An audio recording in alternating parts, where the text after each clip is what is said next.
Willing to take questions or challenges or whatever else. Yes? You mentioned that faith-seeking articulation emphasizes a means rather than an end.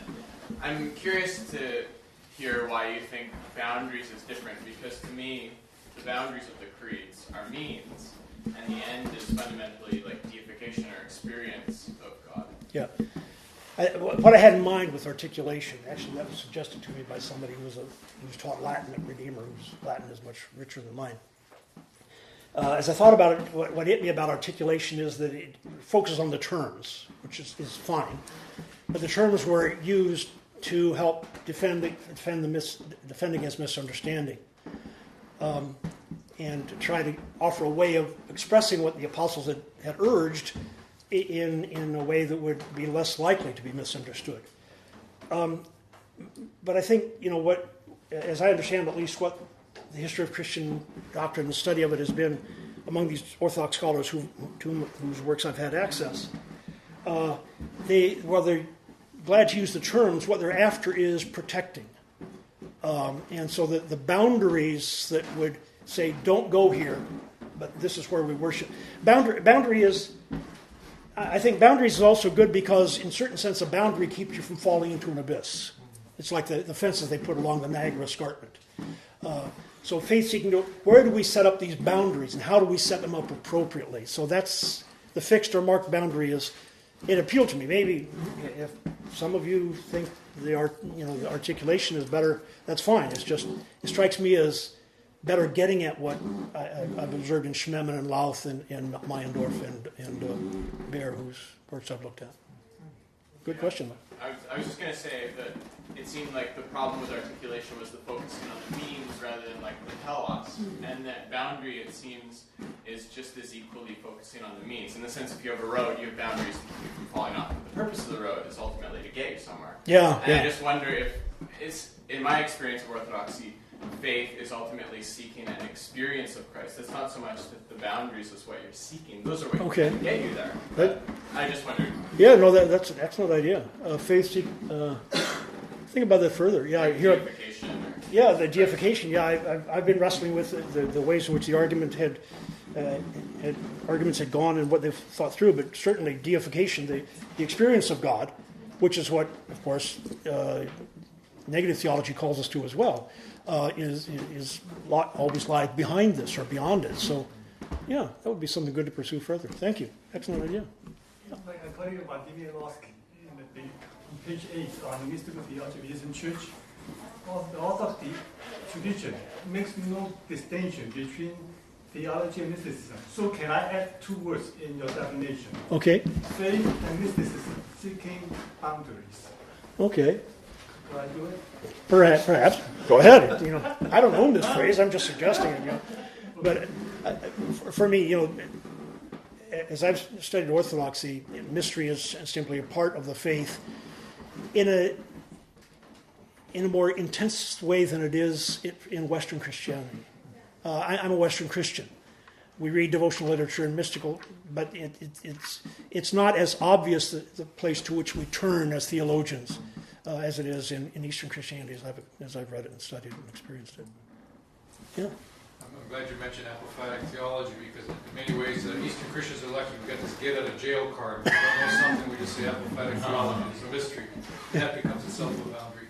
But this issue of the boundaries, this kind of relates to the ecumenical councils and their statements of faith, and how they had kind of delineated between what becomes normative for the Christian tradition and what lies outside of it. And so if you look at Nicaea, it doesn't so much as define the identity of Christ in a divine nature, but it sets a boundary of what is not acceptable, and then it says anathema to those who believe in this. So that's a way of kind of the way that the ecumenical council set kind of boundary to what will constitute orthodoxy or the Catholicity or apostolicity of the faith. Whether you have a further comment on that or not. Mm-hmm. I remember a number of years ago hearing somebody saying, perhaps casually or offhand, he was a theologian or pastor, but somebody should have known better, saying that with the Nicene Creed we can explore what God is like. And, pardon me? No. The Nicene Creed says, beyond, the old medieval map said, beyond here be dragons. Well, beyond here be heresies. But it's not, as I said, it's not a roadmap for exploring the inner life of God or how the person of Christ fits together. It's more an expression of wonder. So I'm not sure if I got all of the questions you had there, but I remember one of my seminary professors years ago, and I studied at Westminster Seminary, a Reformed institution, and he said, for us in the Protestant world, he says, mystery's the button we hear when we run out of words. We hit that, after we try our darndest to say everything we can. In Orthodoxy, maybe it's a get out of jail free card, but it's not a get out of discussion card. It's something that reminds us of what we're really dealing with. As Ware so beautifully has said, God is not the object of our study, but the focus of our wonder. And that approach is really starting to pick up some resonance in a lot of Western Christianity, given the multiplicity of denominations and splits we've had over things we understand, supposedly. Yes? It really helped how you were talking about different understandings of what development of doctrine could be, and ways in which that would be acceptable, ways in which that would be unacceptable. Let me further complexify it, though. Okay, yeah. Because, the whole question, say, of responding through time from an unchanging apostolic deposit, but to the questions that are posed. So heresies arise, the church responds and defines in just the way we've been talking about. That's all very good. Of course, each time it does that, it uses language and terms of its day. So had Arius arisen in the 2nd or the 9th or the 16th century rather than the 4th, clearly the language that would have been used to delineate, to set these boundaries would have been different. It wouldn't have been 4th century Hellenistic philosophical terms and so forth. Of course, then the question becomes, in later generations, how beholden are we to particular language? So, for example, within the Orthodox Church, you have a Father George Farowski who says, to be an Orthodox Christian, you first must be like a Hellenist, right? You have to. This is for all time our vocabulary, right? And if you start to drift away from that, you start to go where the dragons are, right? But then there's another approach which says, well, actually, it's what this is all pointing at that really matters, and that can be re-articulated, in different ways. And so, a lot of that has come from some of the ecumenical dialogue. Particularly, I'm thinking between Eastern and Oriental Orthodox Christians, and some very, very conservative, traditionally minded people on both sides who are locked in to particular sets of vocabulary, which is what that dispute was originally about, suddenly broke through in the 20th century, 16th century, and realized they were talking about the same fundamental reality. We are praying to the same God, we're having the same experience of deification. How is it that we're not able to be together here? And of course, even wider, what about beyond that? Are there ways in which we can delineate, make sure people are protected? Salvation is at the core, but are we necessarily bound for all time? Without saying this was wrong and we now have to find new things, that's a different thing. But is there a new way, with new challenges, new questions, that those new boundaries might emerge? And the thing that I'm particularly interested in, someone who teaches in New Testament as well as in liturgy and that sort of thing, we almost have better access to the first century of Christianity today than any of the past 20 centuries. And that's not chronological snobism that C.S. Lewis decried. It's just a fact, right? That people didn't have access to that. Well, the vocabulary that first century apostles, among others, had access to, we never made full use of. It's in the New Testament. But I'm thinking about the fact that first century Jews did not believe in monotheism the way we impose that necessarily later on. They had a complex, nuanced way of talking about. They didn't use hypostases and things, but they had language and vocabulary to talk about that. So if we were to re-articulate our same faith, once forever and ever the same, today, and had access to that, would we not maybe use a little bit more biblical vocabulary to do so?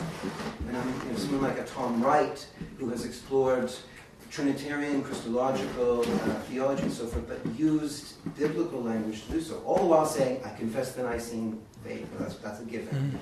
But there's a narrative and vocabulary content to the scriptures which we might borrow today in order to re-proclaim the same gospel. And it's a lot of different things in one thing, but is that development, or is that good development, is that bad development? Yeah. Is it permissible to Orthodox? Yeah, that's a good or else question. you wouldn't have said so. But Yeah.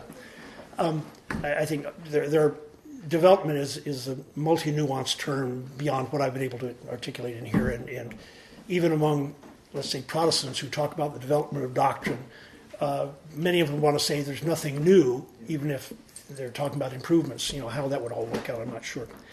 I remember hearing years ago, some years back, about people saying, well, there's nothing absolute about these terms that are used in Nicaea or wherever. And they can be improved on. I'm thinking, all right, and how would that practically work out? You know, you've got to deal with the whole spectrum of Christianity, including all the tight groups and the more flexible ones. As an outsider speak, how would you convince the Russian Orthodox Church outside Russia to use different terms than they're used to? I mean, they seem very tight. We've got groups like that in Protestant circles. Pardon me? Okay. We're kind of worried about something else. I understand that. Yeah. Oh, is there something happening in Ukraine? Oh, yeah. By the way, I used to teach a course in the history of Ukraine where we dealt with the church jurisdictions. And one thing that might be useful as people are talking about this is some data that I ran into when I was teaching about that. Yeah, the Moscow Patriarchate, not to imply any political machinations at all, but the Moscow Patriarchate has 45% of its parishes in the territory of Ukraine. Well, at least those are the numbers that were given to me in the sources. well, they decline probably as Yeah. people shifted to the other. And two-thirds of its clergy have come historically from Ukraine, so that this is a huge problem for Moscow beyond the questions of canon law, and so on. How did I get on that? Oh, I'm sorry. Yeah, it's okay. My fault. I brought up but I was wondering, I thought to myself when that was brought forward, how would that work? How would we get kind of an ecumenical consensus on new terms if we were to come up with them? Maybe the kind of study that N.T. Wright is doing. He's certainly stirring things up a lot in the Protestant world. And you're stirring things up in a thoughtful way when the moderates in the conservative world, Protestant world, are saying that's really good, and the really tight ones are saying that's a heresy. You probably think he's on to something good then, because they're just rigid in that regard, as if you had anything like that in Orthodoxy. But I think it's possible. I'm intrigued by the work of the Greek theologian whose name escapes me, who talked about person in God and person. Zizioulas, yeah. I haven't read enough of it, but I'm intrigued that here he's trying to explore terms. And Well, there's a classic example because, for example, the whole concept of personhood in the Church Fathers is only applied to God. There is virtually no discussion of saying, well, we are human beings, we are persons, we can sort of analogize, with these things. That's a very modern concept indeed. That's a development of Orthodox theology, if there ever was one. That whole communion, the idea that an individual becomes a person in communion because we are reflecting the divine in communion of persons and so forth. No church father would have said anything like that. Yeah. But it's an insight from, and then nobody would say it wasn't there on Pentecost. yeah. Right? So, And I think one of the things that has struck me as I've worked with, the church fathers, is that for so much of the study of the history of the church, the pre-Nicene stuff, the ante-Nicene stuff, wasn't much available, especially the apostolic fathers. So the insights that they offer to us have not been drawn into the discussion as much as they're starting to be. So it may well be that we'll come up with some better insights in terms, and people like N.T. Wright and others are kind of poking the hornet's nest and seeing if we can't do better. Yes. Very beginning, we used two interesting terms: positive theology versus negative theology. We don't hear that much. Can you give us examples of positive theology versus negative theology? Okay, it's a term more commonly used in Eastern Christianity. positive theology is teaching about what you can say propositionally, laying forth the faith, catechizing, that sort of thing. Negative theology, in Western Christianity, we kind of know about it when we talk about omnipotence. God is indescribable, he's incomprehensible, he's infinite, all these negative terms. But negative theology, as I've read and understand, and you guys who are Eastern Christian can correct me on this, but this is certainly my impression, is that negative theology is an upper level of theology in the sense that we move beyond what we can understand to experiencing God beyond concepts, beyond terms.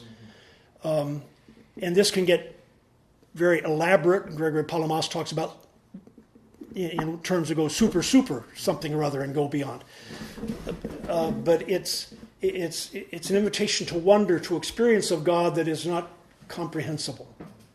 That's closest to him, stepping toward theosis, in that direction, and toward a fuller experience of God.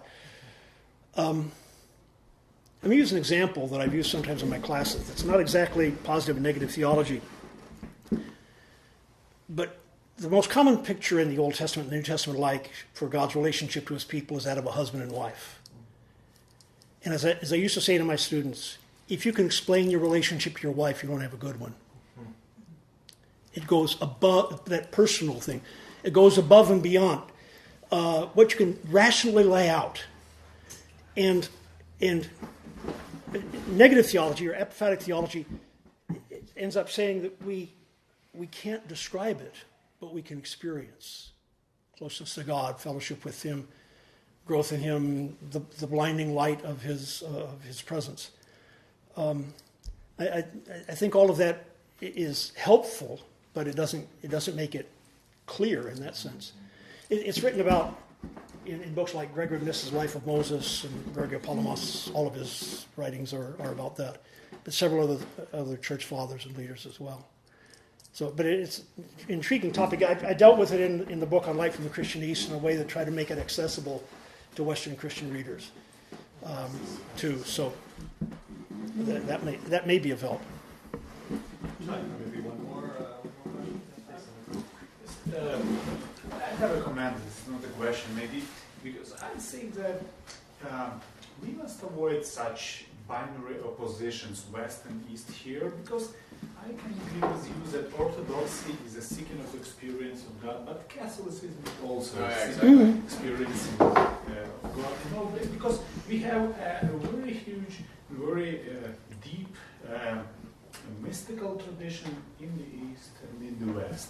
And yes, in the East we have maybe not so much definitions or articulations, but I came from East, and sometimes it's bad not to have articulations, because if your Christianity is too spiritual, if your Christianity is not applicable to the ordinary life, this life for ordinary people is becoming hell, because you don't have a social doctrine. Your Christianity isn't rooted in everyday life. You have just spiritual ideas in books, and in ordinary life you have hell. And this is a real experience of living there in the East. Maybe it's not against you, but speaking here in Western world about the East it's very different things to live in the East and to experience all that ideas, very spiritual and very, maybe not articulated. But we must understand that there is a difference of our experience of Orthodoxy and our experience of Eastern Christianity. I'm an Eastern Christian. There is an experience of Eastern Christianity throughout the books, and the real situation there. So in villages, in cities, in parishes, people don't understand nothing about that, about definitions or articulations, you know. And I think that maybe it's not good to put these binary positions between East and West.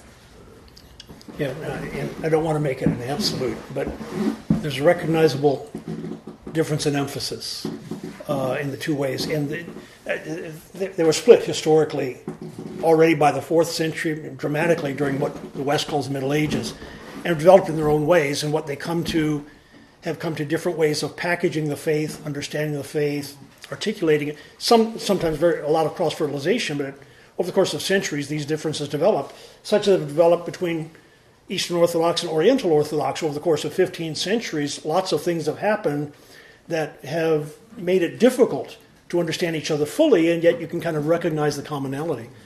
So I think in that regard that the use of the term is of the distinction between East and West is try to recognize the historical historical influence that have shaped so much of what's influenced how we are in the present day.